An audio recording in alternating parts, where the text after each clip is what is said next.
কাল রাত থেকেই ঝমঝম করে বাইরে বৃষ্টি পড়ছে, তাই সকালে ভাবলাম গোবিন্দভোগ চালে খিচুড়ি বানাবো। খিচুড়ি বানানোর জন্য আমি এখানে নিয়ে নিয়েছি 2 কাপ গোবিন্দভোগ চাল।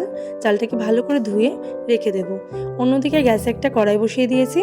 কড়াইতে দিয়ে দেবো 2 কাপ সোনামুগ ডাল। 2 কাপ চালের জন্য আমি এখানে 2 কাপ সোনামুগের ডাল ব্যবহার করেছি। তোমরা তোমাদের পরিমাণ মতো নিয়ে নিও।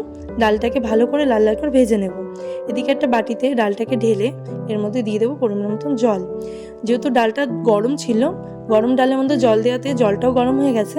এই জলের মধ্যে আমি ডালটাকে ভিজিয়ে রাখবো খানিকক্ষণ, তাতে ডালটা অনেকটা পরিমাণে নরম হয়ে আসবে আর বড় বড় হয়ে আসবে। এদিকে একটা মিক্সিং জারের মধ্যে আমি দিয়ে দিয়েছি একটু আদা, জিরে আর কাঁচা লঙ্কা দিয়ে ভালো করে পেস্ট বানিয়ে নিয়েছি। এদিকে একটা কড়াই বসিয়ে দিয়েছি। কড়াইয়ের মধ্যে দিয়ে দিয়েছি পরিমাণ মতো সর্ষের তেল। সর্ষের তেলটা ভালো করে গরম হয়ে এলে দিয়ে দেবো আলুগুলোকে ভালো করে ভেজে নেব। আর কুমড়োগুলোকে এখন ভাজবো না, যেহেতু কুমড়ো সেদ্ধ হতে সময় কম নেয়, এই জন্য শেষে দেবো কুমড়োগুলো।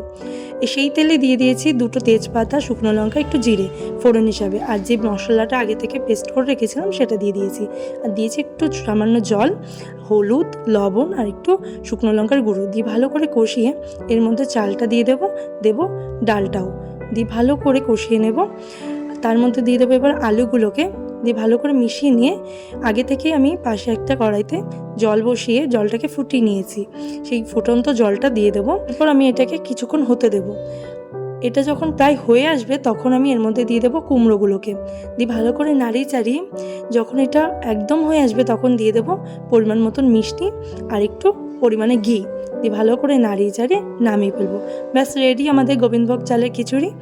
আর এই খিচুড়ির সাথে ছিল পোস্ত দিয়ে বেগুন ভাজা।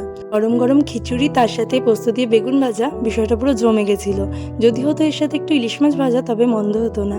যাই হোক, আজকের ভিডিওটা ভালো লাগলে অবশ্যই একটা লাইক, কমেন্ট, শেয়ার করো। আর এইভাবেই পাশে থেকেও। দেখা হচ্ছে নেক্সট ভিডিওতে।